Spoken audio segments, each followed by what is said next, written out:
Грамотное создание стимулов, наверное, нужно в любой отрасли. Вот под занавес года нас всех порадовали спортсмены. На Кубке мира по спортивной борьбе, прошедшем в Белграде, кыргызские борцы завоевали 3 золотые медали.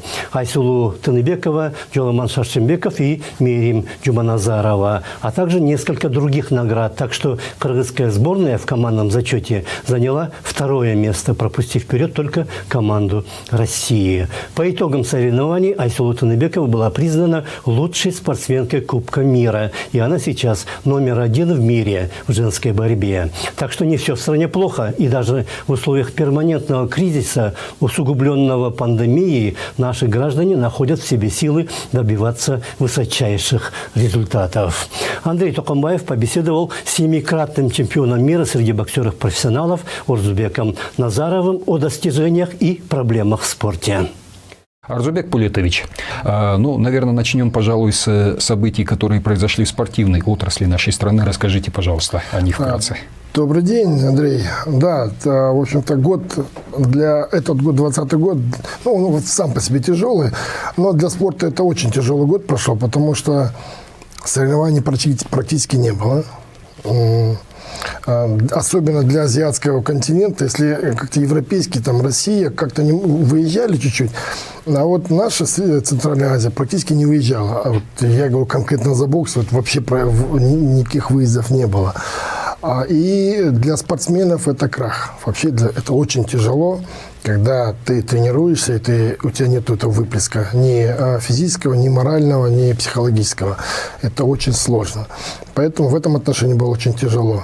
Но если взять в общем спорт, в принципе, да, наши борцы слетали, и женщины, и мужчины слетали на Кубок мира. Вот прям вот под занавес года показали результат. Очень хороший результат показали. Дзюдоисты выезжали, там показали результат. Это совсем мизер получился из всех соревнований, которые были запланированы год. Но самое страшное, что запланировано-то был на этот год Олимпийские игры. К сожалению, они не произошли. За 100 лет, по-моему, 4-й раз они переносятся.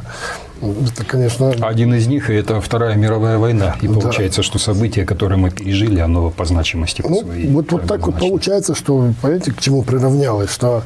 И, кстати, тоже в Токио должны были игры быть, еще одни игры быть, тоже переносились, тоже в Токио переносились. Но вот это очень тяжело, потому что человек, Олимпийские игры – это цель каждого спортсмена-любителя, к которому он идет десятки лет. И вот этот год для многих может быть критическим. Кто-то уже под возраст подходит, кто-то нет. И соревнования, которые произошли, они показали, какие достоинства и недостатки той самой работы, которую проводили, возможно, даже во время карантина спортсмены. Скажу одно. Вот этот Кубок мира под занавес, да, он показал, у нас прошел чемпионат Киргизии по боксу, да, а вот Кубок мира – это все-таки мировые соревнования. И это, не буду говорить за другие страны, но показал, что наши атлеты психологически очень устойчивы. Очень. Вот я там даже по фамилиям не буду перечислять. Они все смогли подойти к этим соревнованиям в пике. Вот как смогли они это сделать, это очень сложно. Это, действительно, это наука. И радует то, что спортсмен никто не сломался. Потому что почти год. Айсулу уже 2-е соревнования у них пошли, а до этого еще одним. А так, в основном, для многих первые соревнования за год. И очень серьезная психологическая нагрузка была, и они справились. Это большая работа была проделана и атлетами, и тренерами. Какие недостатки были в этом году? То есть, даже в условиях пандемии, что можно было бы сделать лучше в работе по подготовке наших спортсменов? Не хочу сейчас обсуждать работу штаба, да, по коронавирусу. В принципе, максимально, что смогли, сделали. Но все-таки спортсмены почти 4 месяца вообще же не тренировались, запрещено было. И даже, скажем, подпольные, то нельзя было. Боялись, психологически боялись. Я думаю, что можно было. Вот нам запрещали, мы хотели вывозить ребят на Иссык-Куль.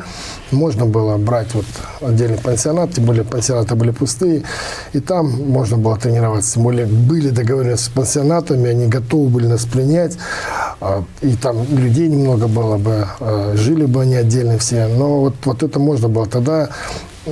Тут я думаю, сейчас вот 21 год будет, когда вот основные соревнования предолимпийские пойдут, оно может сказаться, что физической подготовки может не хватить. Вот этого не хватало. А предлагали руководству страны это делать? Конечно, предлагали, да. То есть звучали предложения, Да. и кто конкретно отказал? Ну, тогда госагентство не шло, потому что все... Такая картина интересная получается. К госагентству обращаемся, они говорят, мы согласуем штабом. Мы до штаба достучаться не можем, потому что вот это все было очень все... Как бы катавасия такая шла, да. И такое магическое слово «штаб» отказал, штаб согласуем, штаб должен дать добро. И какой штаб, кто штаб, а конкретно до человека не дозвонится же. Ну и понимали, как бы инициатива была, понимали, но с другой стороны, другой понимали, что каждый где-то чуть перестраховывается. Может быть, это и правильно было. Сейчас судить невозможно на эту тему говорить даже. Да, но когда вы были депутатом, вам наверняка приходилось часто решать вот такие проблемы с руководством страны, с представителями власти. Какие наиболее характерные проблемы у нас в Кыргызстане конфликта властью со спортом? Знаете, дело в чем? Вот когда я был депутатом 4-го созыва, у нас команда получалась хорошая. Я был председатель комитета по молодежной гендерной политике, физической культуре и спорту. Это полностью вот то, что как раз вот мы о чем мы сейчас говорим.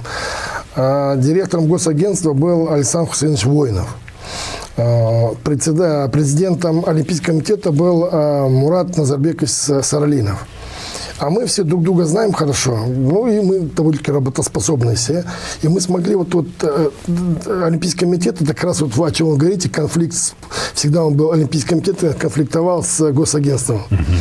И Жигуру Кинеш, как бы, ну а я же наблюдаю и как бы за ними смотрю и поправляю, если что-то, как председатель комитета. И вот здесь мы смогли сплотиться. И очень многие проблемы решили. Тогда заработал наш Олимпийский комитет, очень хорошо заработал. Госагентство, структуру чуть поменяли, тоже было хорошо. Мы тогда, в то время, наша группа инициативная, я в том числе, мы большую проблему решили. Это сегодня наши олимпийцы получают пожизненную стипендию. Это мой комитет, ваша заслуга. это моя заслуга, да. Александр Воинов, вот мы вместе с ним, прям там мы на Курмекс Ильич тогда орали, прям надо, все, вот, ну вот. Это было, это наше. Не успел я доделать, там остался прям буквально месяц, поменялось все, и закон о спорте. Он сейчас пока остался в том виде, в котором раньше был, хотя его надо обобщать, менять. У нас несколько законов о спорте. Если вкратце, что необходимо изменить в этом законе?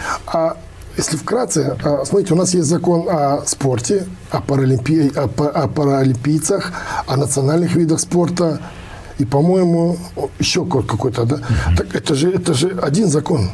То есть их надо просто объединить и скоординировать? Конечно. Принцип-то у всех законов один.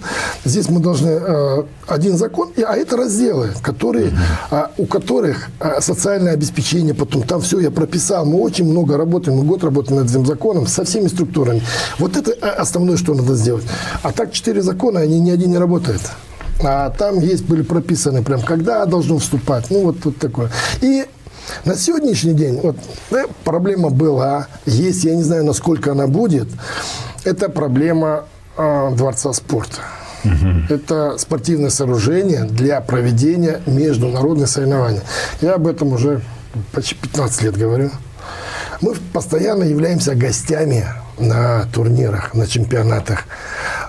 Какие-то соревнования здесь провелись, там чемпионат Азии, потом чемпионат по Азии по кадетам, среди взрослых, борцы проводили. Мы пытались боксера провести, но когда комиссия приехала, говорит, так вот у вас условий нету. Мы можем, конечно, глаза закрыть, но у вас условий нету. А почему так происходит, с вашей точки зрения?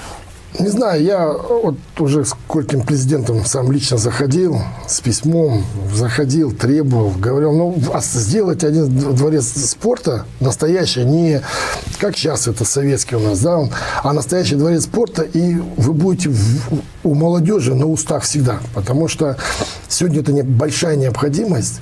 Я не знаю, почему не будет. В принципе, я и задаю вопрос, ну, хорошо, нету денег в бюджете, их всегда нету. Но государство, если проявит инициативу, то меценаты, спонсоры, они обязательно от каждого вида спорта найдется человек, который поможет.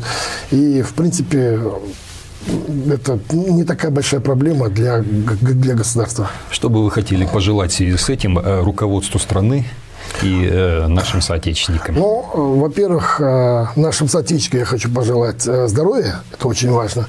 Руководство, если именно говорить об этой проблеме, то, чтобы, я думаю, что, в общем-то, прошлое руководство как бы, ну, не совсем как бы, ну, лояльно, что ли, как-то смотрели на спорт. Вроде выделялось, вроде что-то давалось, но такого потому что спорт – это идеология государства, спорт – это спортсмены, те, которые поднимают флаг Кыргызстана. Это престиж страны. Это престиж страны в первую очередь. Это география, о которой мы во всеуслышание своей работой показываем. Поэтому руководству я бы хотел пожелать нынешнему, будущему руководству, чтобы обратили внимание на спорт, тем более, так как сегодня смотрю, там и поздравляют, какие-то денежные призы даются, но это чуть другое. Надо больше, потому что за спортсменами тянется молодежь. А для того, чтобы наш спорт развивался больше, нам нужно спортивное сооружение, которое бы соответствовало международным стандартам. Вот это было бы большое дело. Будем надеяться, что ваши слова они будут сейчас услышаны. И огромное вам спасибо за интересный разговор. И желаю вам успехов в спортивной отрасли, за которую вы болеете, которой вы живете и посвящаете свою жизнь. Спасибо. Биография Орзубека Назарова – это пример для подражания для любого человека, хоть в Кыргызстане, хоть в любой другой стране. Четырехкратный чемпион СССР, чемпион Европы, чемпион игр доброй воли, что формально можно приравнять к Олимпийским играм. Пятикратный чемпион Японии среди профессионалов, шестикратный чемпион Азии и Океании и семикратный чемпион мира среди боксеров-профессионалов. Не всякая страна в мире может похвастаться, что у нее есть такие спортсмены. И плюс ко всему этому Орзубек Назаров был депутатом Георгу Генеша, возглавлял парламентский комитет. Так что к мнению таких людей должны прислушиваться не только спортивные функционеры, но и все другие политики, общественные деятели, молодежь. А то как-то в последнее время подрастающее поколение, и не только оно, начало терять ориентиры и ценности у них какие-то совсем другие сейчас. Поэтому занимайтесь спортом, будьте здоровы и не болейте. С наступившим Новым годом!